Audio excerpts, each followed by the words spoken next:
Hey guys, welcome back to the channel. In front of us, we have the Plant System 3100, and yes, this is for you lazy suckers out there.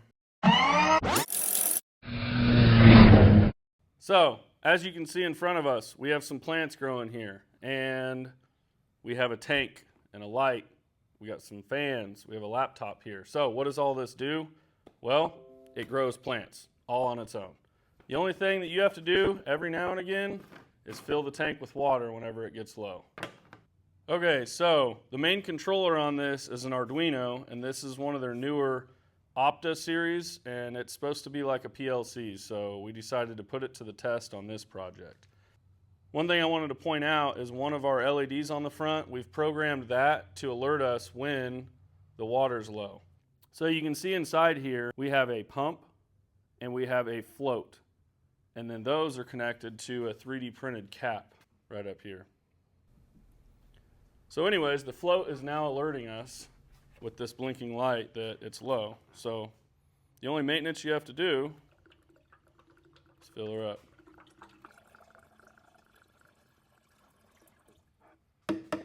All right, now she's topped off for another week. The only other little bit of hands-on that you'll have to do with this system is to move the light up and down as the plants grow or as you trim them or whatever, and we just have some pulleys up here with some rope.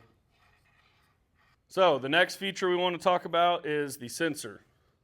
We have one of these pushed into the dirt right here, but this is what it is. This is a capacitive soil moisture sensor. It's able to tell us the moisture content of the soil. So once the soil gets dry, it tells the pump in this to kick water through, and then we have these little tubes right here that are 3D printed that are perforated on the bottom, and it waters the plants. So this light is going to kick on for 16 hours, and it's going to kick off for 8 hours. There's timers in the program that do that. We have these fans that kick on, and they're supposed to simulate wind, and these will kick on for an hour, kick off for 2 hours. Of course, we have our float and pump in here, and then we have our moisture sensor. So once our moisture gets below a certain point, pump's going to kick on, it's going to water, then it's going to have to wait at least 12 hours. Even if this gets below the moisture point that it's looking for, it's still going to have to wait 12 hours. And we have timers in here that control that. You can see our light timers. You can see our fan timers in there. And then we have a 12-hour timer that it has to do before it's going to water again. And the reason for that is just in case this sensor fails, I don't want it to pump this whole tank down in one day. So outside of these little features here where we have these LEDs that I've programmed for diagnostic reasons, I also have this button on the front that's built in, but I programmed this. You can see this little LED flash, and that is me changing the amount of time the pump is going to run every time it decides to run. So right now it's at 30 seconds. If I push it again, you'll see it go to 10 seconds and the light flashed once. If I push it again, it's going to flash twice. Now my timer's at 20 seconds. And if I hit it again, now we're at 30 seconds again. So as the plants get bigger, they're going to want a little bit more water each time they're watered. So when they were seeds, it was 10.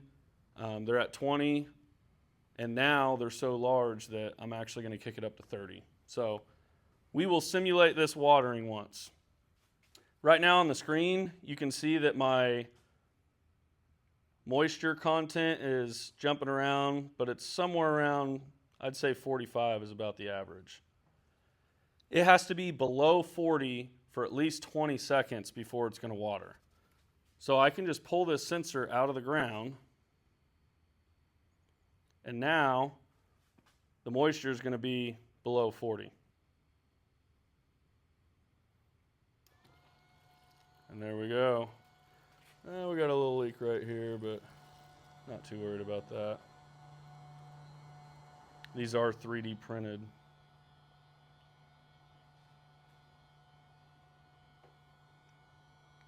So we've been running for 18 seconds, 19. We'll go the full 30 seconds. And there we go. I'll shove our sensor back into the ground. And yeah, now it's showing 70-something%. So Definitely watered, and it'll take probably more than 12 hours to be ready again. But as you can see from the width of this light, it doesn't fully encompass the entire soil of the pots here. And so you can see these plants on the outside. You can actually see them growing over, trying to get into this grow light. But you can definitely tell that they're not growing as well on the outsides, and they're growing nice and bushy right in through here. If you guys are interested in building this system, we'll have all the links in the description. And we also have a series of videos that go over how to program this. And one of those lessons goes over how to program it for this exact application. You might have noticed we have some new swag now. We have our own website. You can also check that out in the description. Get you some. Well, I think it's time to harvest.